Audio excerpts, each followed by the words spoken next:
کربلا چشمے جان سے دیکھنا سکھاتی ہے، کربلا دل کی آنکھوں سے دیکھنا سکھاتی ہے۔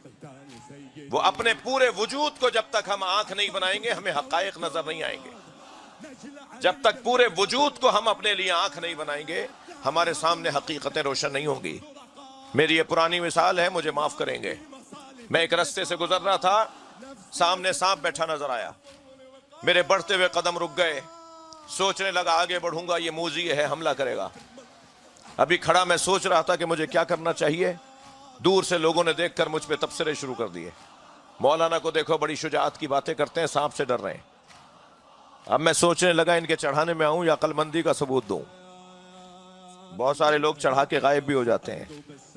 ابھی کھڑا میں سوچ رہا تھا کہ میں کیا کروں، آگے جاؤں واپس جاؤں، یہ چھوٹا سا بچہ میرے برابر میں آ کے کھڑا ہوا، مثال دے رہا ہوں، کہنے لگا مولانا یہ پلاسٹک کا سانپ ہے۔ جیسے ہی مجھے معلوم ہوا پلاسٹک کا سانپ ہے تو میں نے اسی پر پیر رکھا اور اسے کچلتا ہوا چلا گیا۔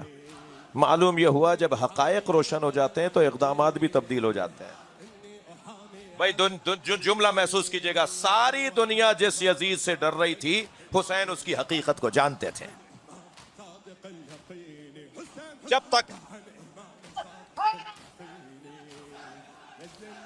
جب تک بصیرت نہیں بڑھائی جائے گی مسلمان ایسے ہی ایک دوسرے کو پریشان کرتا رہے گا، ایسے ہی ایک دوسرے کے خلاف کام کرتا رہے گا، ایک دوسرے کو کمزور کرتا رہے گا۔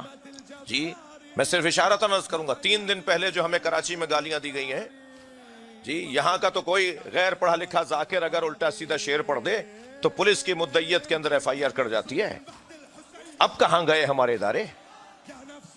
جی ہمارے خلاف کتنی ہمیں گالیاں دی گئی 3 دن پہلے، اسی کراچی شہر کے اندر نام لے کر ہمیں کتا خنزیر کیا کچھ نہیں کہا گیا، مگر کوئی ٹس سے مس نہیں ہے۔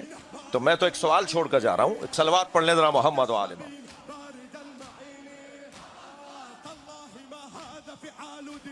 کہ وہ ادارے کہاں ہیں کہ جو پھر جب ہمارے ہاں کوئی مسئلہ ہوتا ہے تو ہم سے کہتے ہیں مولانا صبر کی تلقین کیجئے گا، لوگوں کو ذرا سنبھالیے گا، لوگ کوئی ایسی بات نہ کرنے پائیں۔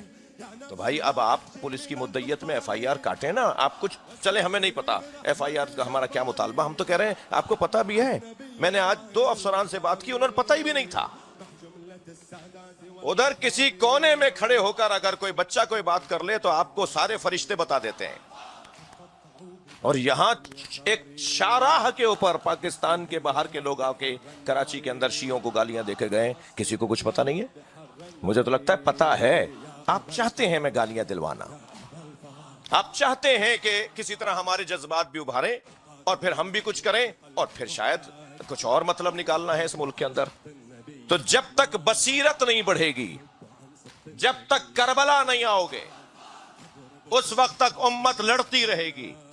میں حسینیوں سے بات کر رہا ہوں، حسینی چشمے سر سے نہیں دیکھتا، چشمے جان سے دیکھتا۔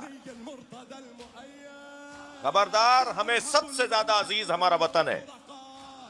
ہم پاکستانی جب تک پاکستان کی سالمیت کے بارے میں اپنے آپ کو مطمئن نہیں کریں گے اس وقت تک کسی نہ کسی غلط کام میں اور کسی نہ کسی جذباتیت میں مبتلا ہوتے رہیں گے۔ میرا مطالبہ، خواہش، آرزو یہ ہے کہ ہمارے ادارے توجہ کریں اور پاکستان کو کسی ایسے ماحول کسی لپٹنے اور ملوث ہونے اور مشکل میں مبتلا ہونے سے بچائیں۔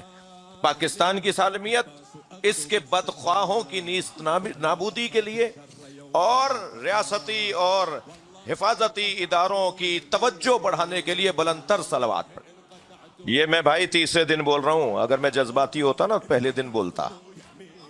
جب ہم دیکھ رہے ہیں کہ 3را دن بھی گزر گیا، یہ تو اور چاہ رہے ہیں کہ ذرا بھول جائیں تو اچھا ہے، تاریخ کے ریکارڈ پر بن جائے کہ گالیاں دی گئیں کراچی کے اندر، ہمارے مجتہدین کو نام لے لے کر ہمارے مجتہدین کو کتا اور خنزیر کہا گیا، جی اور کیا کچھ نہیں کہا گیا شیعہ برادری کو اس کراچی شہر کے اندر، اور مزید دھمکیاں اور لگا کے گئے کہ ہم یہ کر دیں گے اور ہم وہ کر دیں گے۔ اور ہم اتنے صلح پسند ہیں کہ ہم یکم ربیع الاول کی کال دینے کے بعد بھی وطن کی خاطر کال واپس لے لیتے ہیں، پاکستان کی خاطر کال واپس لے لیتے ہیں، اسے ملتوی کر دیتے ہیں۔ تو میں امید کرتا ہوں کہ توجہ بڑھے گی۔ ایک صلوات ہدیہ کریں۔